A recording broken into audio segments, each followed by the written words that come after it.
You're joking, aren't you? It's the Teesside Chef. Making a doner kebab at home is easier than you think, and I'll explain later why this recipe may cause mass delusion and hysteria in human beings, so let's get straight into it. I have 500 grams of minced meat here, any kind you like, really, and I added a generous teaspoon of salt and around a third of a teaspoon of pepper to that. We're really going to start to spice the meat up now with 2 teaspoons of paprika powder, 2 teaspoons of cumin powder, 2 teaspoons of onion powder, and 2 teaspoons of garlic powder, along with 2 or 3 cloves of minced fresh garlic. And I definitely think the fresh and powdered garlic each add something different, so it's absolutely top of the pops if you use both. I'm adding a heaped teaspoon of tomato puree here, along with a very important ingredient, 50 grams of yoghurt, Greek yoghurt for me, but any plain yoghurt will work, and the yoghurt will help tenderize the meat a little, giving it that signature texture. And when those kebab geniuses are building the kebab meat tower, they will add yoghurt in between the layers of meat for this reason. And the final ingredient is 25 grams or around 2.5 tablespoons of a neutral liquid oil. I'm adding this extra fat as my meat is relatively lean, but if you have fatty mince, you can skip the oil.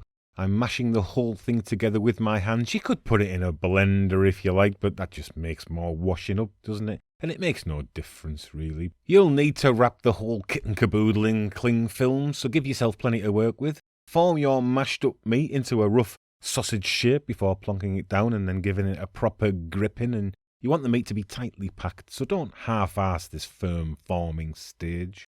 After which, you'll be able to tighten it up more by wrapping in the cling film in a long tube-type cylindrical snake-shaped situation. You get the idea. And this cylindrical tube serpentine sausage will need to be frozen for around 3 to 4 hours. And one little tip I can give you before freezing is to place the meat on a flat surface, because when it's frozen, if it's all wonky, you're going to have a nightmare trying to chop it. And speaking of chopping, just before the meat comes out of the freezer, we need to prepare our veggies with some lettuce and some thinly chopped onion, thinly sliced tomato, which should always be seasoned with salt and pepper first, ideally, and sliced red and white cabbage. And it is important to slice everything very thinly to give that authentic kebab shop doner kebab experience. The seasoned meat is ready to unpack now, and the idea here with a sharp non-serrated knife is to slice the meat very thin like they do in a kebab shop. Some recipes suggest you bake the meat in one chunk like a meatloaf, but I reckon slicing the uncooked meat and then cooking gives the best, most authentic result. And if I go in close here, you can see just how thin I'm trying to cut the meat. And I would hazard that 500 grams of meat will easily make 4 to 6 kebabs. And if you don't use all of this meat in one sitting, you can just pop it back in the freezer and save it for next time. And next time probably will be very soon, because once you've made this and tried it, you won't be able to stop thinking about that kebab meat sitting in the freezer there, ready to make you another easy kebab. The meat shouldn't take too long to cook on a medium-high heat in a well-oiled pan. And you can see the little charred bits on the meat there as I flip it around. And after only a couple of minutes, let's go ahead and build our homemade doner kebab. It's amazing what we've managed to achieve as human beings, isn't it? I'm proud of what we've become.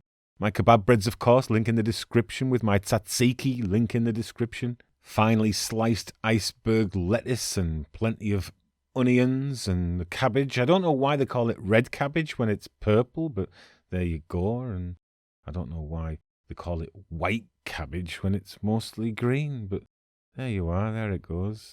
And of course our seasoned sliced tomato, along with our delicious, freshly cooked kebab-style meat slices, seasoned perfectly, tenderized and charred just a little. And one tip I have to share with you for a better mouthfeel is to pour some of the leftover oil from the pan on top of the meat to baste it a little while it's on the kebab, before adding lashings of my kebab shop chili sauce. Link in the description, of course, and I do like to be very generous with this sauce, but you could add chili flakes instead, and I do have lots of suggestions in the comments about how you can pimp your homemade kebab. It's quite difficult to make a kebab look neat and tidy on camera, to be honest with you, but you know it's going to taste great. And another thing I like to do, especially if I'm making this for more people, is to wrap the whole thing first in baking paper and then in foil to keep warm and allow the bun to steam.